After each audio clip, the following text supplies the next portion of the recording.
turns out that way. Good friends taking on each other in Sabalenka and Badosa.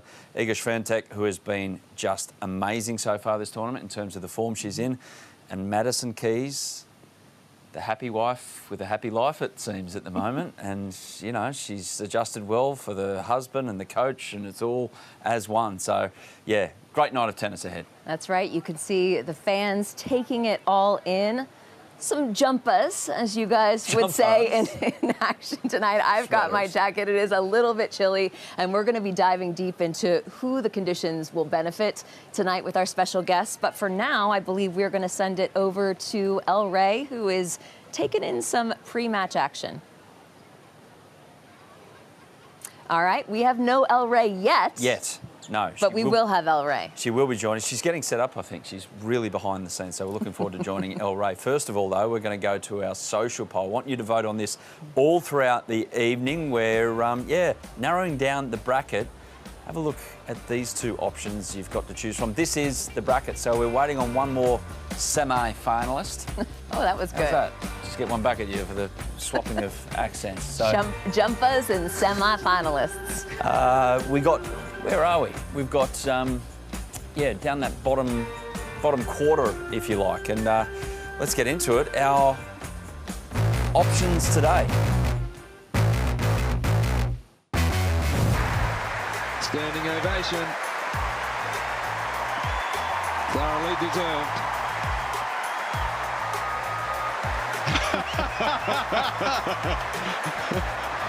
He's going to throw everything. There's not much left to give away.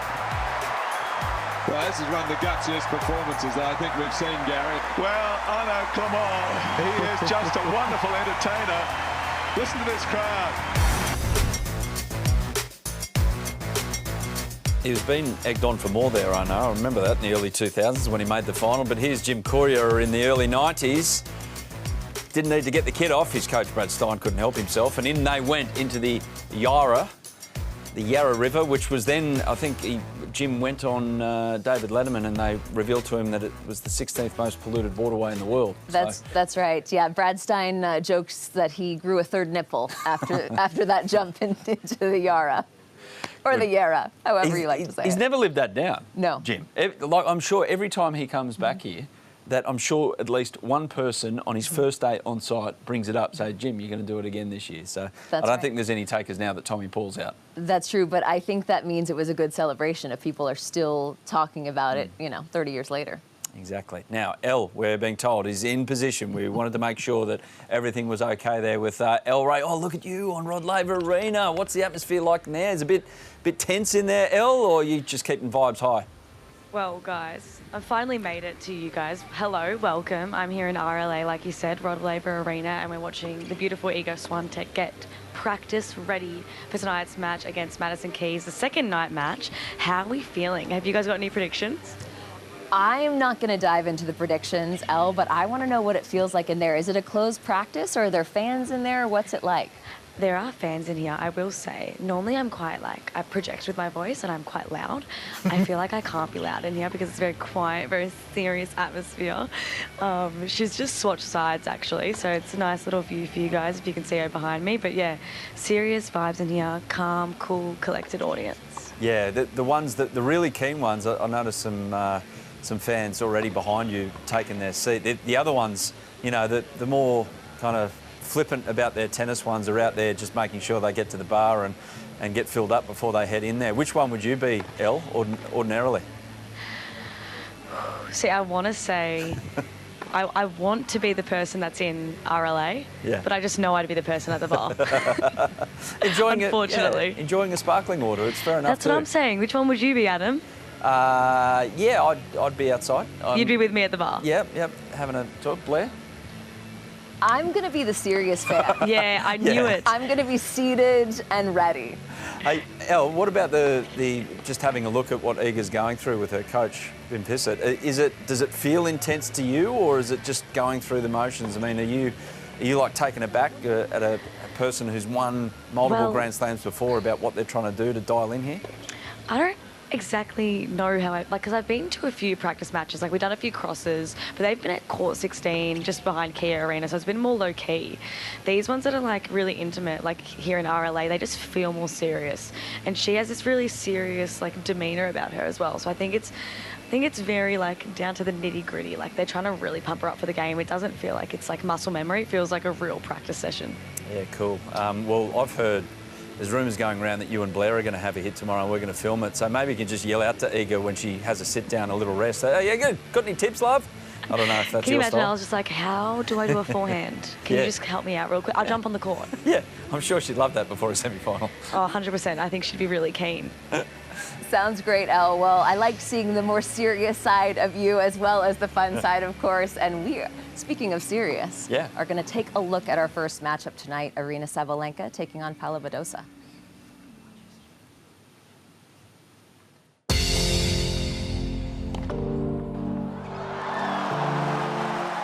I mean, I had to bring my best game against Coco. I think she was playing really, really good tennis, and especially in the first set, the level was really high from both of us.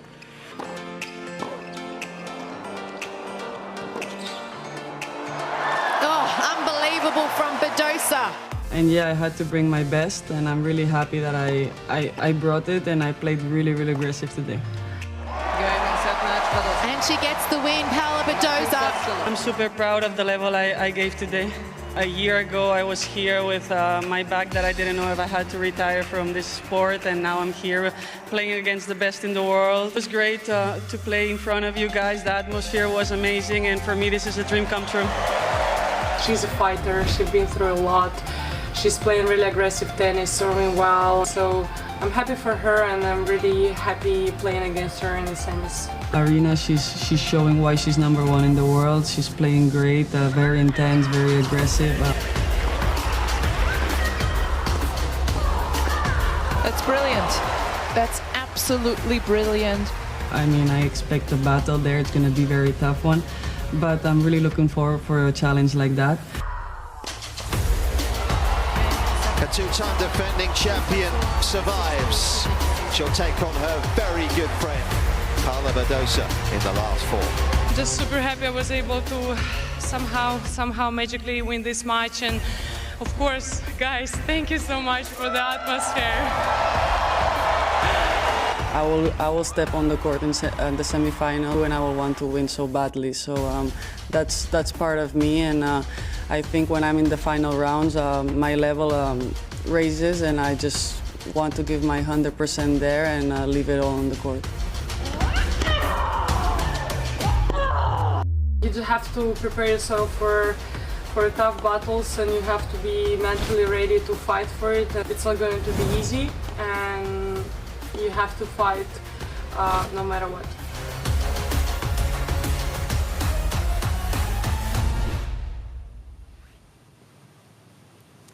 Here to help us break down our first and second semifinal of the night, we, of course, have a former top 10 player. She's an analyst, a commentator, an author, a former semifinalist here at the Australian Open. Oh, I wish quarterfinalist.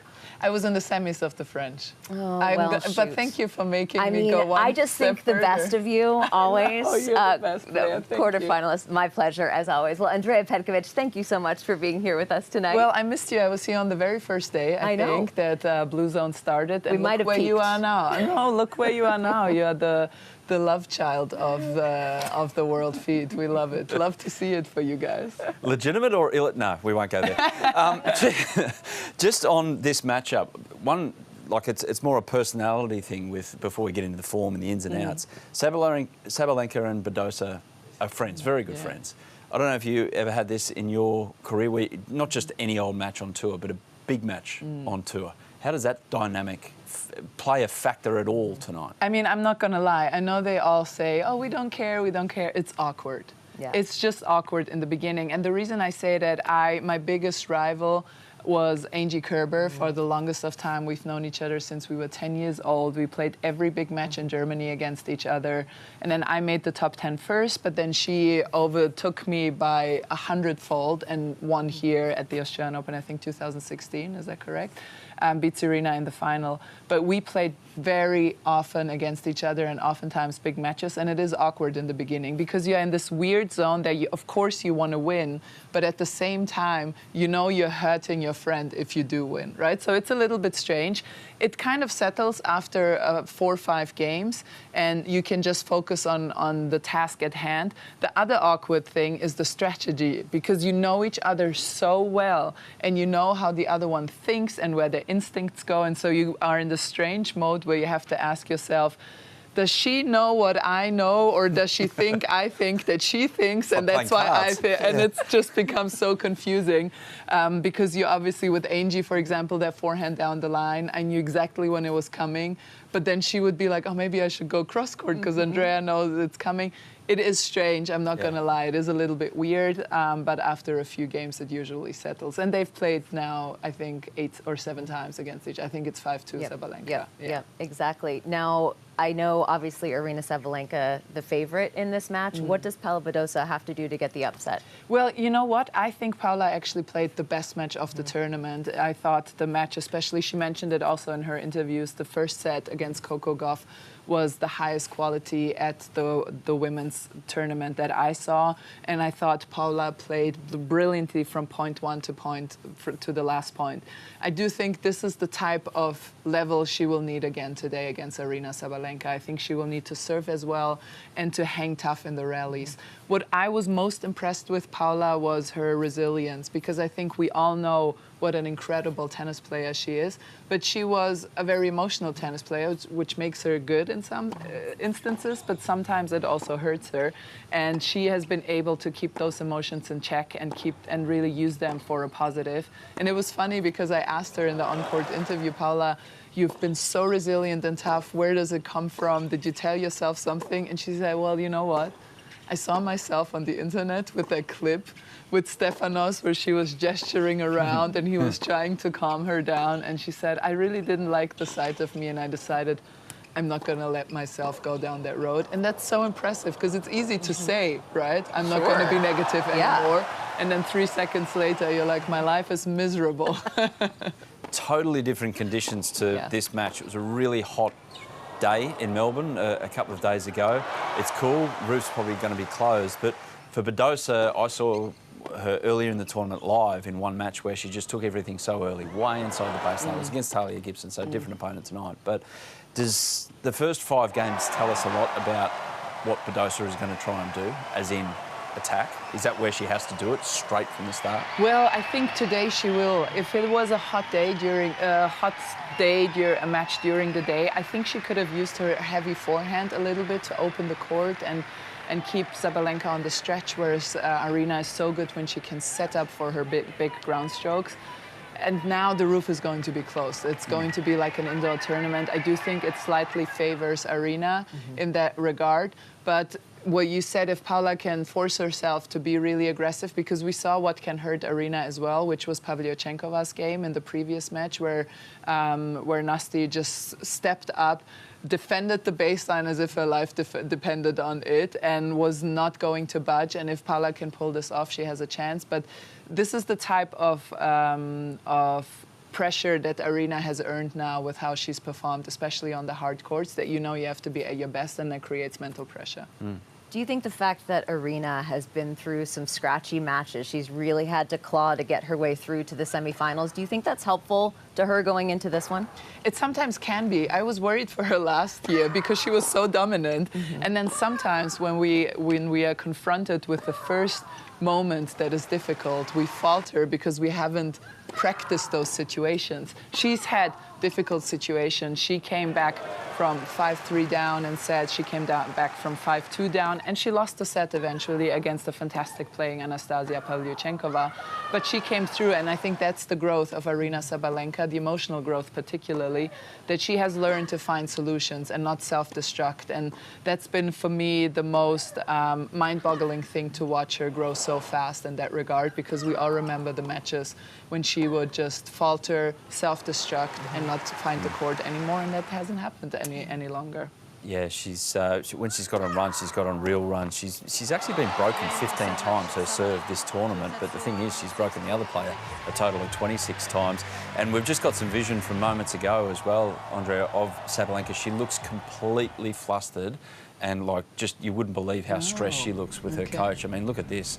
This is a player who's just overcome with the emotion of it all and doesn't know how to cope. And, you know. Yeah, she's really not. She's not having fun, and she just has always trouble enjoying life. This is what I so love about her, because here we are analyzing the game and what Paula needs to do and how the pressure will be mounting, and she's just out there dancing and beating up her team, and I love that for her. Yeah. I hope she remains like this forever, because it's what we're all lacking. And honestly, I will say, with her and with Carlos Alcaraz, with both of them, when I watch them play, it really gives me so much joy, because it reminds me of why I started playing tennis. And then eventually I kind of lost that joy because I made it my job and I wanted to do so well. And they still have that. And so when I get down on myself, I watch Aryna and I watch Carlitos, and it makes me so happy. Well, there's some more vision as well. I think we've got, Blair, we've got some vision of Paula Badosa along the same lines as well, completely overcome with stress. And just really concentrating exactly what she should be doing as well. I love it.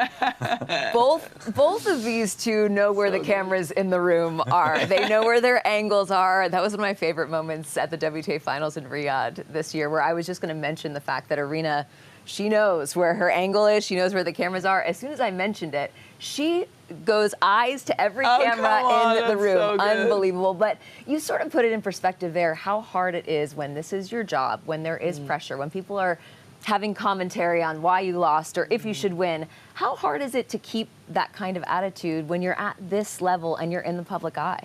I don't have words for how hard it is. It was impossible. I'm a fun-loving person. I love to have fun. I used to dance on court when I won. I got a little bit of backlash for that, and I stopped immediately. And the moment I had fun and I would lose a match and people were like, why is she laughing when she's lost? I immediately stopped it. I was very easily influenceable by these things.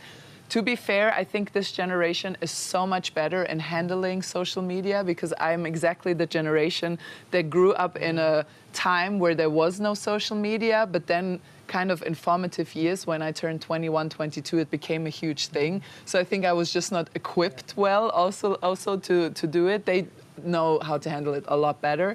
But still, I lost my joy many times. I found it again, but then I lost it again. And that's why players like Carlos, like Aryna, also like Paula, what we saw now, when I see them having fun, I will ride at dawn and protect them at all costs. If anybody comes for them, I will come for you. I swear to God. I believe you. I meant it. And I will also say, long live the Petco dance.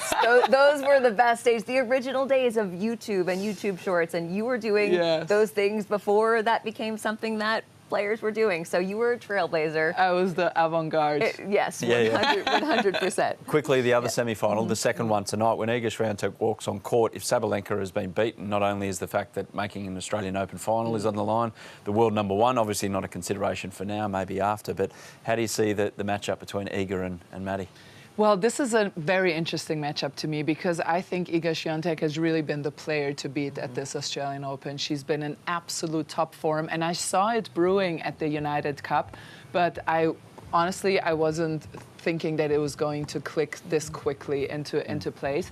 But this woman right here, Madison Keys, she has exactly the ground stroke, she has exactly the game that traditionally hurt Iga Swiatek, particularly here on these quicker hard courts. She has that big forehand, great, fantastic serve.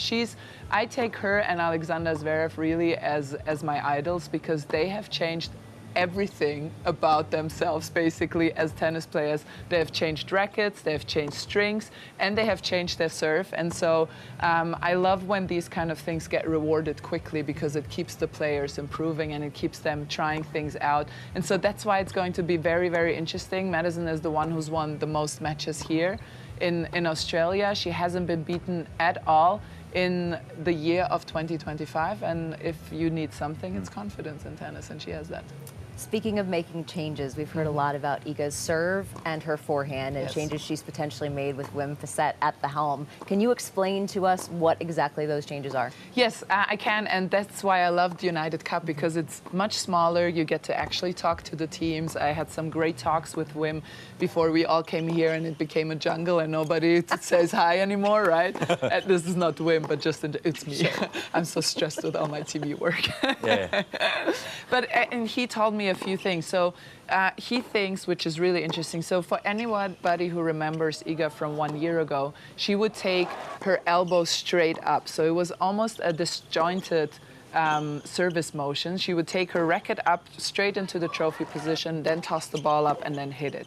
Now it's a little more fluid, but according to Wim Fissette, it's just a stepping stone. He wants it to be even more flowing, even more fluid, and that's basically the in-between before it gets to the full motion that he has envisioned. And then the forehand, very interesting also for people who remember Iga from 1 year ago, she would kind of go up with her racket before she dropped it, which helped her tremendously to create topspin. But now she's trying to just rotate her shoulders and be in position right away, which gives her a bit more time. And she hasn't lost any topspin. We've had the numbers, so this is great news for her because she gives herself a bit more time and still doesn't lose the rotation on her forehand. That is a preview and a half right there from Andrea Petkovich. Thank you for that. And yeah, how well she's hitting the ball. It's clear to see for everyone. Dropping just 14 games to this point right now.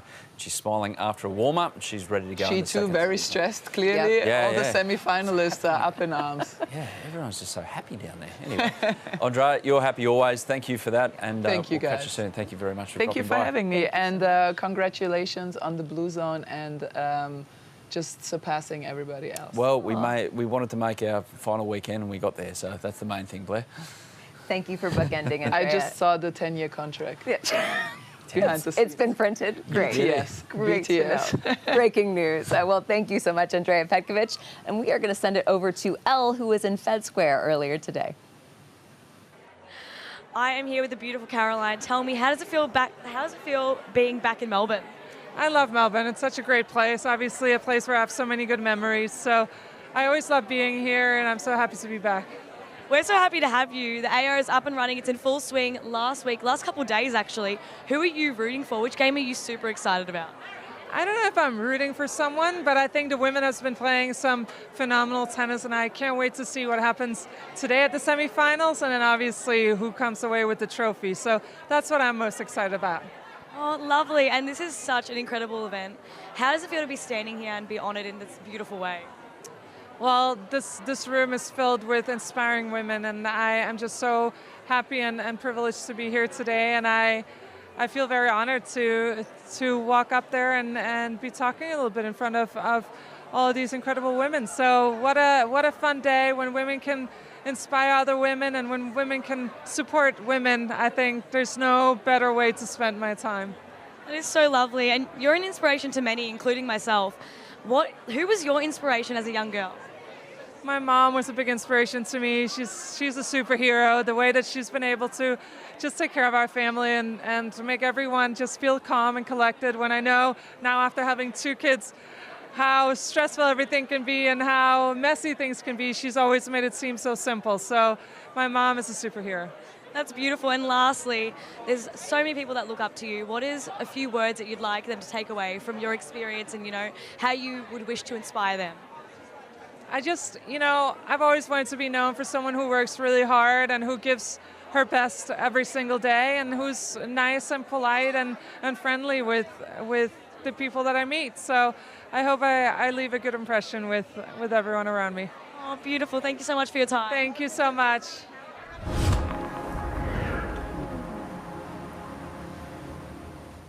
Well, thanks so much, Elle. We are now joined by yet another special guest. We've got a long line of them tonight, but he's a former doubles world #3, a doubles major champion, longtime analyst for ESPN, and president of the International Tennis Hall of Fame, Patrick McEnroe. Thank you for having me. Thanks for joining us. It's great to be here. It's hard to fill this seat after Petko was here. She's amazing. But it's great to be here. I love being in Australia.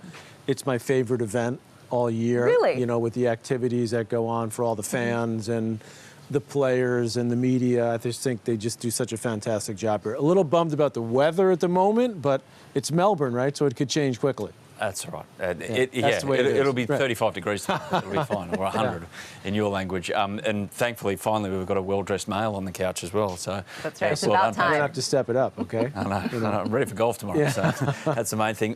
What has struck you most about the men's draw? We'll focus on that because tomorrow we've got Djokovic and Zverev first up, 2:30 on centre court. After that, Sinner Shelton, the night session. What's hit you between the eyes this tournament? Well, as an American, I'm happy to see Ben Shelton doing so well. You know, he's got a great character, great personality. I got to know him well, my brother and I, through the Laver Cup when he's been a part of that team. So he's a great team guy. He brings a lot of energy, a lot of people, a lot of kids at our tennis academy in New York love him, you know, because he's got that exuberance out there. So that's been very cool to see him do well. I think he's up against Mr. Sinner, who's looked pretty darn dominant. I don't need to remind the Australian fans about that after what he did to De Minaur last night. Yeah. But this match against Sonego was, you know, very entertaining. I mean, both guys started, I thought, a little bit slow, but it picked up. And I thought Sonego actually had a great chance to get it to a fifth set. So I was happy to see Ben turn it around, you know, and hang on to win it. So he's going in as a huge underdog against Sinner, who's playing awfully well. The other one is going to be interesting. I think Sasha Zverev, you know, feels like, to me, like he's ready to finally win one of these. But, of course, now he's got to do it against Novak in the semis and then likely against Sinner in the final. So that's not going to be easy, but I think he's in as good a position as he's been in for a while since that injury he had in Paris a couple of years ago. Of course, he made the French Open final last year, losing there, had a break in the fifth against Carlos, against Alcaraz. But Djokovic is just amazing that he just, you know, continues to do it. And assuming he's 100% healthy, which is a little bit of an assumption at this case, I think he's got a good chance. But I still think Sinner's the guy to beat. How much scar tissue can a tough loss at the late stages of a slam leave? Because we know we've seen it from Zverev. We've also seen it from Madison Keys, who a couple years ago at the U.S. Open was in the semis. They're so close to getting to the final for the second time. From the mental side, what does that leave? Well, I think Sasha's in the best place he's been in since, you know, I think the U.S. Open final during the pandemic year was the one that really got away from him. You know, we would say that nerves played a part in him losing that. But I think that now that he's been playing really well now for well over a year, so I feel like he's ready. Now, whether he can win it or not is another story, but I think the scar tissue part of it should be gone for him. He's healthy, he's confident, and he's in a good position. As for Madison Keys, you know, we love her back home. Great to see her again back in this position. I just want to see her play well. She's the underdog, there's no doubt in this one. And she's got, you know, Iga's been playing amazing. I think she's playing the best I've ever seen her play on a hard court, even though she did win the U.S. Open a couple of years ago. I love the way she's controlling the tempo of the game. And I think Aryna Iga final to me is likely, and that would be for number one in addition for the Australian Open title. This is right now, by the way, on Rod Laver Arena. The crowd filtering in for the semis, but Madison's playing the second one. They afford her the court, of course. You can do that right up until probably about 7:15. She might have to get off, so she's getting a nice little feel for conditions where I think tonight the roof will be closed to Novak. So all the talk, Novak and Andy Murray, when we picked ourselves off the floor, when we figured out that they were going to be a partnership, now that we've got used to the idea, just trying to pick exactly what Andy has tweaked, has improved, has asked Novak to do.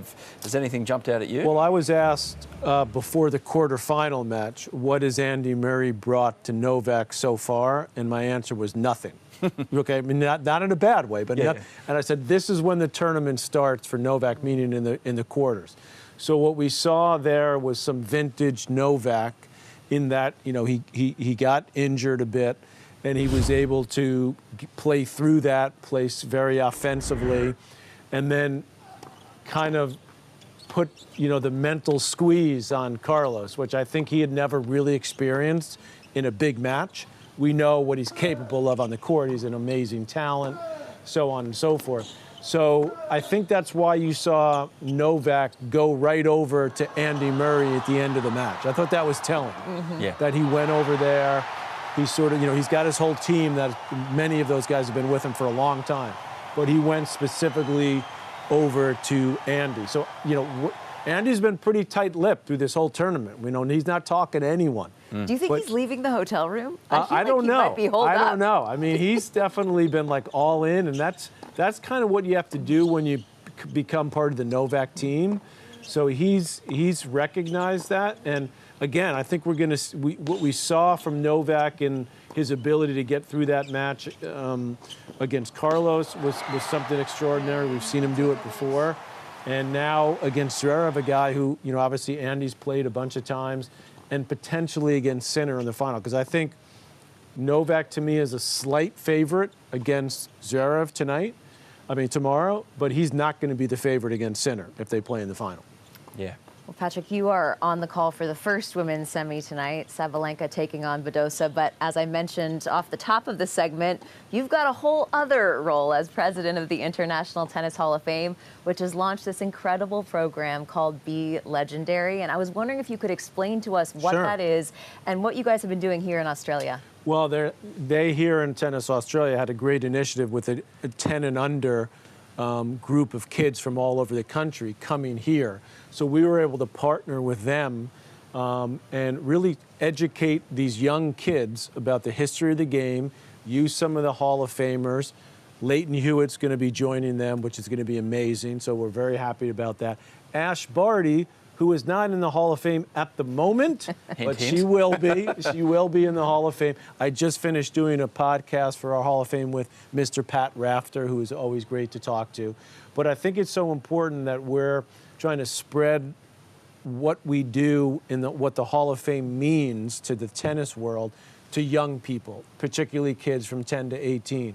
So we're going to do this in multiple cities throughout the course of the year. We have our own program in Newport, Rhode Island, which is where the Hall of Fame is based, called Team Fame. So it sort of started from that because we see the impact that tennis can have on young kids and help not necessarily become Hall of Fame players or even professional players, but the lessons that you can learn through tennis about resilience, about tenacity, about being the best you can be. I think tennis can really teach a lot of those things. So we're really happy to kick this off here with Tennis Australia and during the Australian Open, and we're very appreciative. And it's been, as we say you ever heard of baseball back in the U.S.? Yeah. It's been a home run. For us at the Hall of Fame. So we've got a couple of kids in the majors, so we watch a bit of sport. Exactly. We prefer the sport where you don't need we see a lot of them in kickers now in football. I know, yeah, because everyone down here kicks a footy, so they go over there and make ball. Exactly.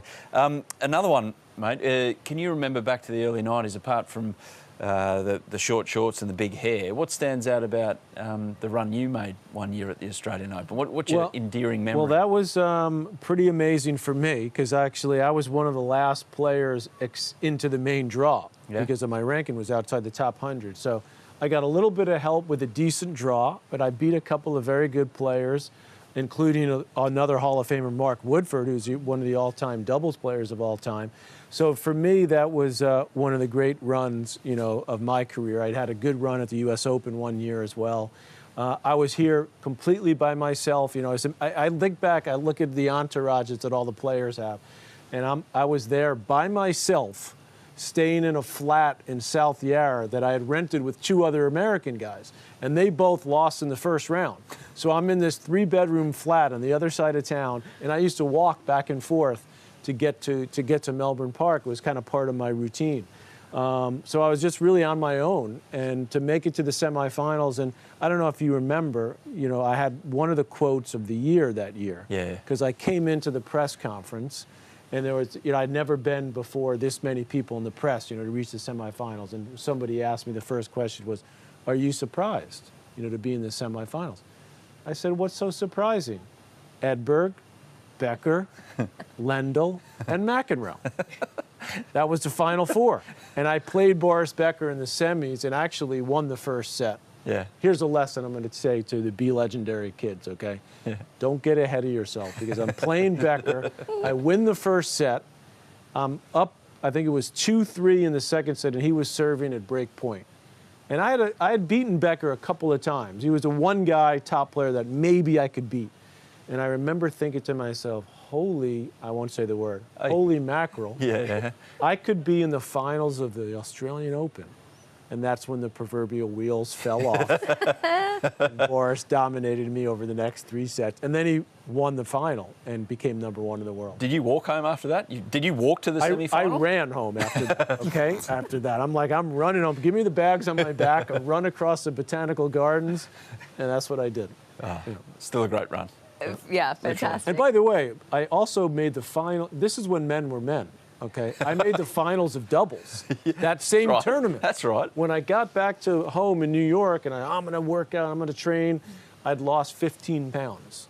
Yeah. Over the course of the month I was in Australia. I had no idea. I thought, I went to the gym to work out. Like the day after I got back, I just collapsed. My body just said, because you were walking so far. Maybe I was walking too far. I should have used the car service. You're exhausted. Yeah. Oh my goodness. Can you quantify how much things have changed in terms of the athletes now knowing their bodies and having people around them who know their bodies? Yeah, it's pretty cool. I think the level of the game has obviously gone through the roof. The athletes that are playing tennis all over the world, to me, it's so fun to watch and to see these players doing everything possible to be the best they can. And I think it's made the game, obviously more athletic and more exciting to watch. And you see by the fans, coming out, record crowds we had in New York last year at the U.S. Open, record crowds here, people coming out. And I think the tennis fans around the world are enjoying it, as am I. Do you walk underneath sometimes to get to your ESPN booth and you walk around, you see all these warm-up areas and I know. We've seen the players, It's like, what has tennis become? It's incredible. amazing. The years I've been involved with the Laver Cup, which has been awesome, I've been able to see the top players, as we see Badosa getting ready to go, right? The top players in men's tennis and how much time they put in off the court. Just getting ready to go on the court. Actually, it's way more time doing that. So it's pretty cool to watch it, and I take all these things I learn here and I bring it back to the McEnroe Academy back in New York and try to educate our kids. And Be Legendary is a great program. We're going to hit multiple cities this year and spread the good word of the Hall of Fame. And Blair is one of our great contributors at the Hall of Fame, and she comes and helps us out every year, and we appreciate it. Well, it is my pleasure because if you are watching and you want to go to the ultimate tennis destination, Newport, Rhode Island, because the museum is being renovated. When does the museum's going to reopen? open again in the spring, our time, so in May. So I'll be ready for our tournament, which we're going to have a men's and women's tournament this summer, our time. And the beautiful grass, the Aussies would appreciate that. Yeah, the old school grass courts. We still have those in Newport. Might even let you play if you put your whites on. If you saw me play, you wouldn't be nowhere near there. We'd take anyone. I'm happy to sit on the other side of the fence, have a nice cold beer, and watch some good tennis. It sounds like a great place to be. I'm going to do that after the first women's semifinal tonight. Fantastic. Well, on that note, before we send you off, Patrick, because you are on the call for Badosa and Sabalenka, what are your thoughts going into that one? I like Sabalenka in this one. I mean, she's played so well here. I just go back to the couple years ago when she couldn't put the serve in the court down here in Australia. Now she's won the last 2 Australian Opens. She's lost 1 match in the entire country in the last couple of years. She's a U.S. Open champion, which meant a lot to her to win another one. I love Madison Keys, and I love seeing the Americans do well. But as a tennis fan, Aryna Iga final would be an amazing match and would be not only for the Aussie Open title, but for #1 in the world. And I think the tennis world would like to see that. So I like Sabalenka. I think Badosa's had a great run, but I think Aryna's just got a little too much firepower. And I like what she's been able to do mentally in the last couple of years. She really has embraced becoming the top player. And I think that's great to see. Someone who really has actually gotten better as she's won a couple of Grand Slam titles and gotten to #1. Well, Patrick McEnroe, this stage at an Australian Open. You were 1/4 of one of the greatest named quartets to make a semi-final back in 1991. Thank you for Love that. that story. Yeah. And have a good call, mate. Thank you for dropping by. Thanks for having me. Thanks, Appreciate Patrick. Cheers. Elle, I think we're going there, aren't That's right. Elle was at Aryna Sabalenka's practice earlier. Let's take a look. We are down at court 16 where Aryna Sabalenka is practicing ahead of her match tonight. She'll be going up against Paula Badosa, and I am so excited to see how this turns out. Obviously, she's an exceptional player, #1 ranked in the world right now, and this will be, if she takes the win this weekend, this will be her 3rd consecutive win here at the AO. I am stoked. I cannot wait to see her step onto court. But for now, we're watching her step onto the practice court ahead of tonight's match. We head over here. We've got some two beautiful girls. Girls, what are your names? Evie. Phoebe.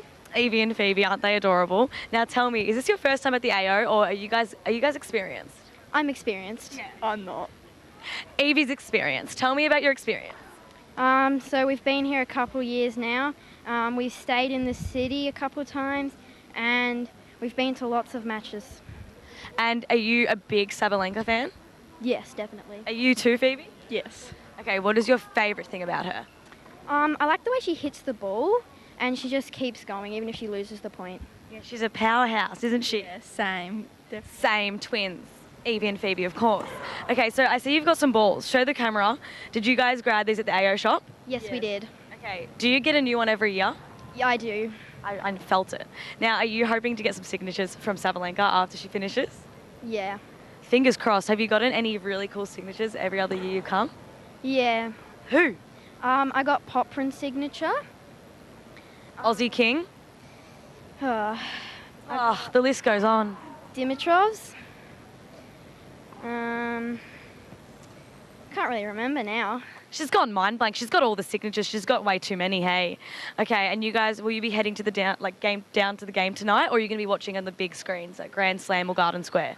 We're going to a concert tonight. Ooh, that's fun. We're going to Benson Boone. That's pretty cool. And oh, you're going to have a party night. See, it's all happening here at the AO. Stay tuned for tonight's game. Hope you guys enjoyed. Well, we have a former world number 6 in the house. She had some of her best results right here in Australia. She is back with us tonight, Chanda Rubin. So good to see you. It's great to be back, sitting here in the Bluezone on the blue couches, and we're getting ready for some big matches. We sure are. Yep, we got first up tonight, Aryna Sabalenka, Paula Badosa, and then you're on the second match tonight. So I want to start with that one. Madison Keys taking on Iga Swiatek.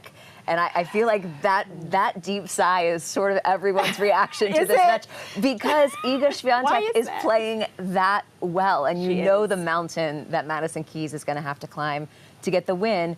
But if she were to get the upset, what is she going to need to do? You know, I think she is absolutely capable, Madison Keys. I think she has the game for it. You know, players that can hit big, that can take the racket out of Iga Swiatek's hand. And Madison Keys can do that. She can also go toe-to-toe on the serve and in that department against anybody. And I think she's going to have to do that tonight as well. The question is she ready to take on the moment? Can she step up when she has that opportunity mentally, emotionally? I think that's the toughest part against a player like Iga Swiatek, who is so tough mentally. And even when you think you have her, when you think you have the opportunity, she can take it from you. So, you know, Keys, I think, is going to have to really do a lot of mental work to get the advantage and be able to take it in this match. But she has the game, and I would love to see her get to another major final. And, you know, she has the game to win one of these. So I'd love to see it, and hopefully it'll be a great match. Can you go into a bit more depth about what she's done with her equipment in terms of the change of racket, and how it's come to pass that she's seemingly adapted pretty quickly to that change of equipment, and how difficult that can be at times for a tennis player? I mean, it was phenomenal hearing about it last year, because most players in that space who have gotten to that ranking, who have had the success that Keys has had, they wouldn't be making these major changes with their equipment, or, you know, with kind of the staples of their game. And for Keys, what she did, how she and her coach, her husband, Bjorn Frantangelo, talked about it, is they had her with a racket with a wider string pattern so she could get more spin, which equates to more control. She has plenty of enough power, so the control was always the thing that came and went in matches. And then also she went from a gut string to a poly, which if you use gut, you know, the ball flies off of your racket. Yeah. So the poly just gives her a little more chance for the ball to stay on the strings a little bit longer. That also is, you know, supposed to give you more control. And I think the combination of those two things was really good for Keys. And we saw it in her results kind of the second half of last year and even going into this year. But she then changed her racket this year. So now we've got a whole different brand. And so I'm imagining it's similar along those lines in terms of the specs of the racket, but it's also a racket to give her a bit more control with the Janniks. I've never played with the Janniks, but players kind of talk about it, and they talk about it as that being one of the main components. Can you tell us a little bit about the conditions tonight and how it could impact play? Because I did get to talk to Bjorn Fratangelo, and he was hoping that perhaps the cooler temperatures would prevent the Swiatek forehand in particular from jumping as much as it usually does off the court.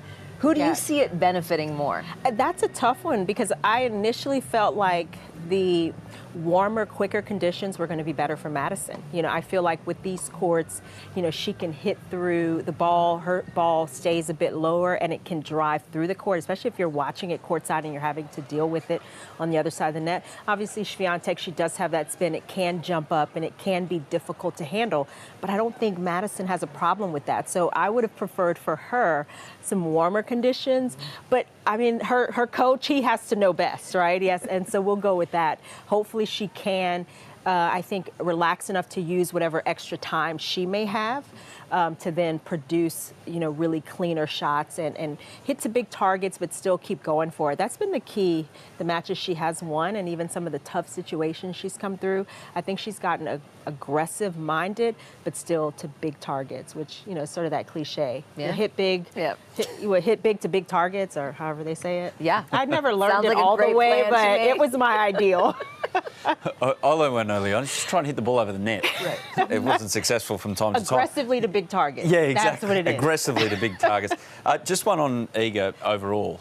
You look at the men's draw and you look at it and you go, okay, Jannik Sinner is the man to beat that. With all due respect to Novak and Zverev and his opponent tomorrow, Ben Shelton. He's the vote. Is Iga that person in the women's draw? Is that disrespecting Sabalenka a bit? I think here in Australia, it's Sabalenka. Okay. You know, I think, at least for me, I mean, coming into this tournament this year, she's, you know, for me, been a little more under the radar. She's struggled a couple of matches, Sabalenka has, but her game, these courts, it all suits. And I think that's why, you know, she's been sort of that specter, obviously, two-time defending champion on top of it, you know, similar to how you look at Iga Swiatek at Roland Garros on the red clay. Not quite there yet, but in that sense this year. You know, so I think Swiatek, she's shown a lot. These courts have not necessarily been her favorite, but she has learned and improved, and I think she's playing better this year by far than she was when she got to the semifinal here before a couple of years ago. So she's got to be feeling pretty good about where her game is. And that match against Emma Navarro, she hadn't played a seed up until that point. So I was kind of thinking, okay, let's see how this match goes. Well, I mean, she was incredible, and she made that look so much easier than it actually was. Well, Chanda, we were going to keep you longer and hang out with you because we know how much you love the blue velvet. I do. But apparently you have received a text that you need to go. So we're gonna set you free. You don't know what for, but I don't. I mean, I just feel like you're sending me away. But no, listen, you're welcome back anytime. We'll have you back tomorrow. Have fun tonight. Thanks so much for joining us. Thank you. And we are going to send it over to a cinema session with Madison Keys. We saw romance. We saw horror. But you know what? All genres. It's the spice of life.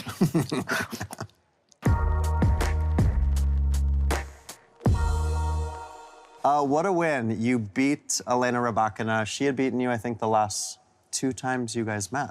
So you guys split sets, you get into a third. And are there strategy changes, or are you just trying to play Madison Keys' best tennis to get into the quarterfinals? At the start of the third, I think I was playing pretty well. I got up a break, and then I think I got a little bit passive and let her back into the match. And then it was kind of just at 3-all, I was thinking, okay, I'm just gonna go for it. And I'm really gonna have to just kind of put it all out on the line, because if I don't, she's going to. So let's just see how hard we can hit the ball. Oh, God, now we have to watch this. I know, sorry. Well, listen, the movies, you never know what's going to happen next. Oh, it's a nightmare. It is. This is quite the horror film. Why was this a horror match for you, I guess we can say? Because Ash is so good, and I felt like no matter what I was doing, everything was just coming back two inches from the baseline, just, like I said, I was literally like fighting for my life just to win points, coming up with insane shots, and I was like, I'm still losing. Okay, so you're back into the quarters. It's your 4th time here, and you not only have a newish coach, but he is your new husband. How awesome was it to celebrate with all your friends and family a few weeks ago? It was so much fun, and it really is amazing how... You guys look like you are having no fun. Yeah, no fun whatsoever. It was amazing to have so many different people from so many different times in your life all in one place. It was just so much fun. Well, we're so happy to have you 10 years on. You're still playing some of your best tennis here in Australia, so. Thank you. Cheers, Maddie. Thanks for hanging out with us at the cinema. Thank you.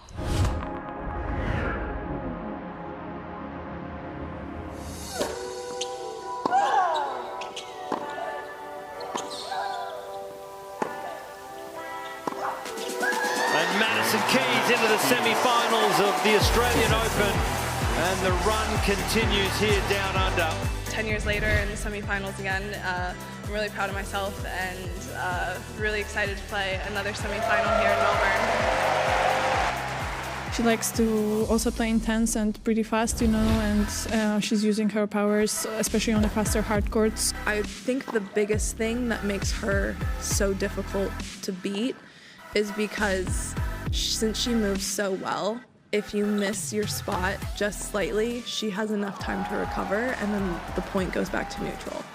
So I think she just does such a good job at making people start going for a little bit too much too quickly. Just has incredible control of the ball, doesn't she, at the moment? I always wanted to be this kind of player that is not gonna just give matches for free, you know. So I'm happy that I'm doing that, and I'm focusing on every single match like it's the most important one. And she's missed it, and for just the 2nd time in her career, Iga Swiatek is an Australian Open semi-finalist. It was much more tougher than the score says, and you know, Emma is a fighter, so I knew she's not gonna pull back, you know, and I'm happy that I won this, you know, tight games, and I think this is what made the difference, and I'm really happy with the tournament overall. You know, being in a semis is great, so I'll push for more.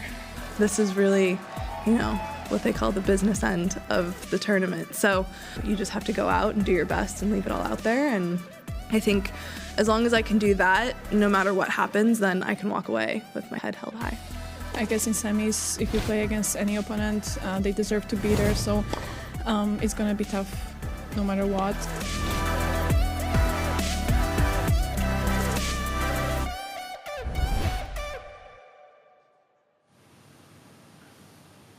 Hype piece has me hyped. With good reason. We're going to do our 3 big thoughts. That's right. The big 3, Adam. The big three. There you go. Big 3. We love the tennis reference, or at least I do. I'm going to start with Iga, actually, on the topic of our 2nd semi-final tonight. Olga Miroslav last year took something from Iga, and that was the Polish Sportsperson of the Year. Iga won it 2 times in a row. She was going for the hat-trick, but the speed climber went to the Olympics and broke all kinds of records. Did you see that at the Olympics, the climbing? Like incredible stuff. Like, she was like when you see a spider on the wall and you go after it. And she was like that. It was incredible. So Iga looks intent at the start of the season. I've got the feeling she's going to have a very, very successful 2025, and she's going to win that back. Okay. There you go. I love it. I'll hopefully go to Warsaw for the ceremony as well later in the year. I hope to see you there. The English version, yeah. Fantastic. All right, well, my number 1 goes to tennis players who are paying attention to social media, keeping their fingers on the pulse. And today, that's Jessie Pegula. We played a very cute piece yesterday with Diana Schneider and her partner, Mira Andreeva. It was adorable. They are a fantastic little doubles team. And Jessie liked the video just as much as we do. And I always love those little reminders that, yes, there are players who are paying attention. So you have to watch what you say on social media. And happy to give others a compliment. Absolutely. As well. Yes. Yeah. Once again, it's nice to be important. It's important to be nice. What's next for you? Okay. remember our vision of Carlos Alcaraz thinking that he'd taken something out? Yes. And Aryna Sabalenka basically doing the same? Yes. It's a warm-up area downstairs. This is the vision. Well, your co-host, who dabbles in a bit of intrepid reporting, but I'll have you know, I walked all the way down there. I needed to get my steps up, like Patrick McEnroe walking back and forth to the unit back in 1991, to work out what on earth has happened here. What has happened that, oh my goodness, this... So Aryna nearly took down the wall. It's a really thin wall. That was her problem. But the first one, Carlos, he actually absolutely brained a shot that went over the wall, which ends, and there's no roof on that little thing. It's just like a partition, pretty much. Went over the roof, and he's got no idea what that ball took out. But it was travelling at warp speed, so he could have hit someone in the head. He could have taken out a case of beer off the top of something. I don't know. He could have taken out a car window. Anything could have happened. So, Carlos, next time, keep your shots down. Well, so it remains a mystery, is what you're telling us. Your intrepid reporting. It hasn't popped up in the fines list that he's been fined from the tournament about what he's done, but there it is. It can go, oh, look at this control we have. I love this. Director Manny's doing what he wants here with this camera. It's a bit Truman Show-ish, but yeah, over the back. That's where Carlos's ball went. Dave in the cave, shout out. Thank you for that incredible vision. And yeah, who knows what was beyond that wall? Well, we may never know. Number 2? All right, number 2 for me is a shout out to Harry Heliovara and Henry Patton, who are into the doubles final here. They're going to take on Vavasori and Bolelli, the Italians. And this is from their match today. Incredible finish. Look at that celebration. Think he's happy? Just a little bit. So good. And there's a reason I'd like to shout out those two, and that is because they joined forces last April. Yep. Henry Patton, former stats keeper at Wimbledon. No way. Followed around his friends who were playing on tour, decides to get back out there. Those two join together, win Wimbledon. So a former stats guy at Wimbledon ends up winning the whole thing. Yeah. And here they are. They beat Tomo and Purcell, didn't they? I believe so, yes. And here they are in the Australian Open men's doubles final. Not a flash in the pan. A really cool moment for both of them. Do you like the dual apparel? Like the one apparel between a team? They're a team. Absolutely. There's synergy there. Yep. It's an advantage for sure. Not a bad kid as well from Lotto. Yeah, I love that. I'm becoming a fashion expert now, sitting next to you. So Thank you. You can't help but pick it up. That's right. Osmosis here happening on the Blue Couch. So that's my number 2. What's your number 3, Adam? My number 3, the one I want to point out, is just Alex de Minaur. So, yeah, he's obviously feeling a bit down today. He was feeling a bit down when he walked off court last night. Understandable. How on earth do I beat Jannik Sinner? It will happen. It will absolutely happen. But, yeah, there's been some press today in Australia. There's one saying that, it makes you hark back to wanting to have a player to cheer on who's got the skill of Nick Kyrgios. And I just thought it was a bit derogatory to a guy like Alex, who is exactly what you want an athlete to be in terms of a great role model, ambassador, etc. But someone who is willing to take their skill set and whatever talent they've been given and try and get absolutely every last gram out of it. They're the types of athletes we love here in Australia, the types of athletes you want your kids to be, your friends to be, you know, the kids of your friends and everything, just to put in, and it all walks of life. And Alex absolutely does that, and he's going to get more awards in 2025 and beyond. That's my point. I'll get off my soapbox. Aw, shout out to Alex de Minaur for sure. And that brings me to my number 3. I found out yesterday that both Ben and Brian Shelton are the ultimate hype people. Take a look. Talked on court about the fact that it's a big day for Americans, and I did see Ben Shelton give you the Hulk Selly in the tunnel the other day. Ben's great at hyping himself up. How is he as a hype man for others? Ben is honestly one of the best hype men in the world. We did preseason in Orlando together, and it was basically every day I'd be hitting and I would hear something from Ben 3 courts down. I mean, between him and his dad, I finished preseason and it was like, am I phenomenal? I think I am. The Sheltons surely think that I am, so maybe they're right. Amazing. Well, you know Ben is decorating his new apartment. Has he asked you for any advice? He hasn't. I was going to offer my help, but I think he needs it. I don't know if, I mean, I guess he's not a teenager anymore, but I was like, I don't really know if my aesthetic is teenage boy. So he might not want my help, but we'll see where we land. He should take it. Yeah, what was that? He should take the help. I would agree with that. He did say, though, Ben shocked me and said that he had an interior designer. But this is some interesting pre-match activity here. What on earth is going on? I feel like that might be a focus thing. I had somebody telling me about this yesterday, sort of like an eye training device. I'll get the eyes in tune with the rest of the body. And I don't know for sure. We'll have to send our intrepid reporter out to find out exactly what's happening there.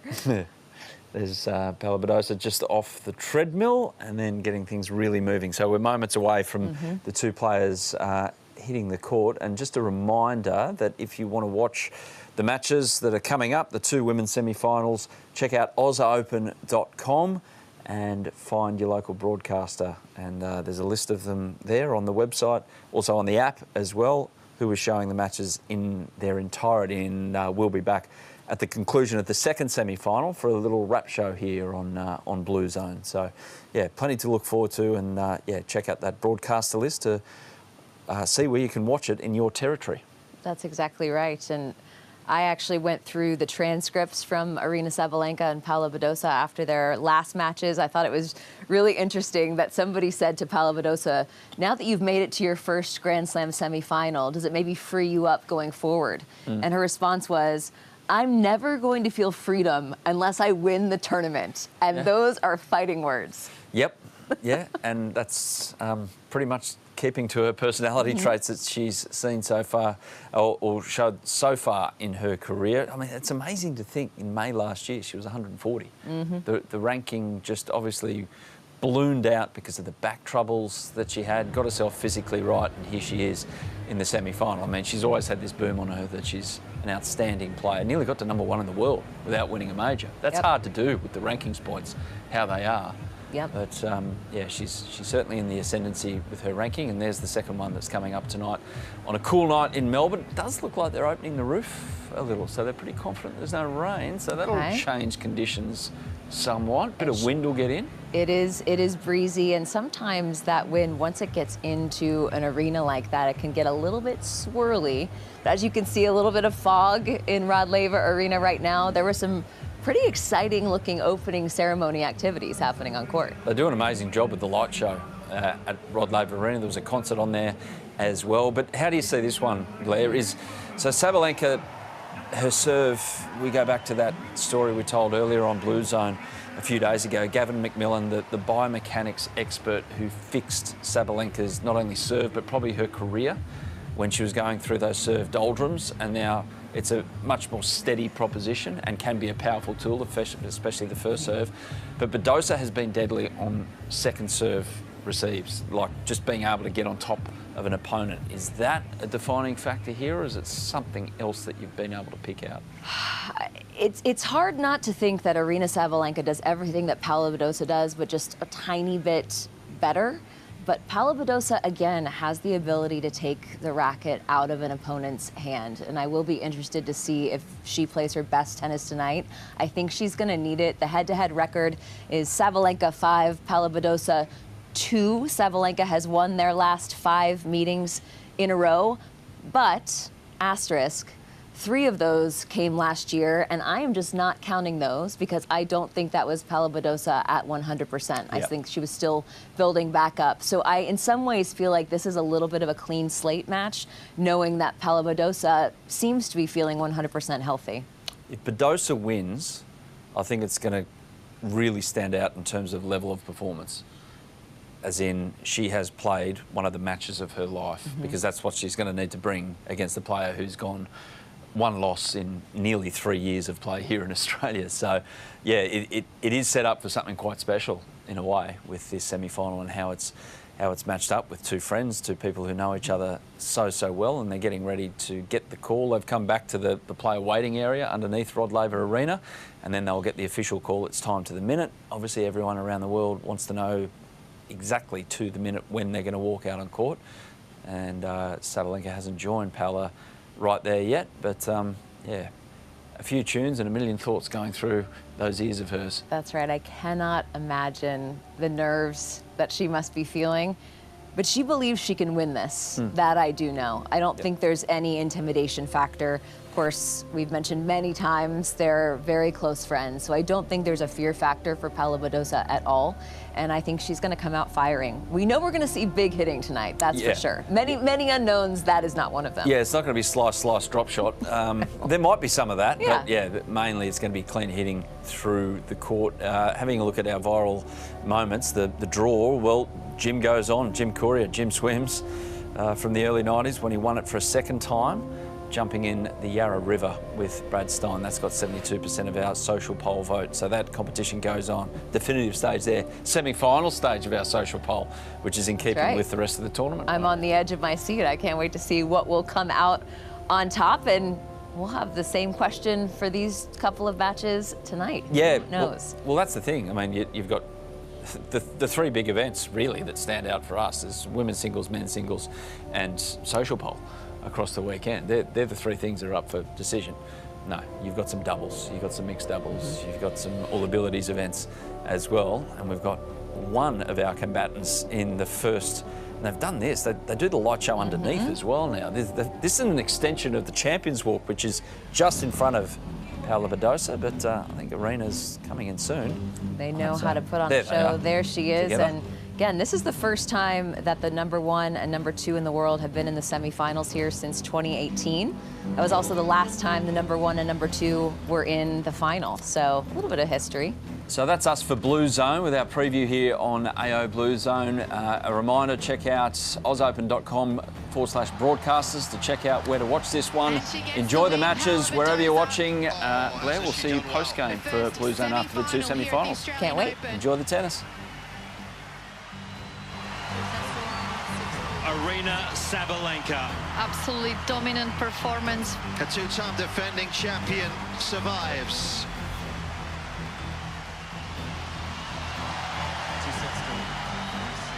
Sensational stuff, Madison Keys into the semi-final.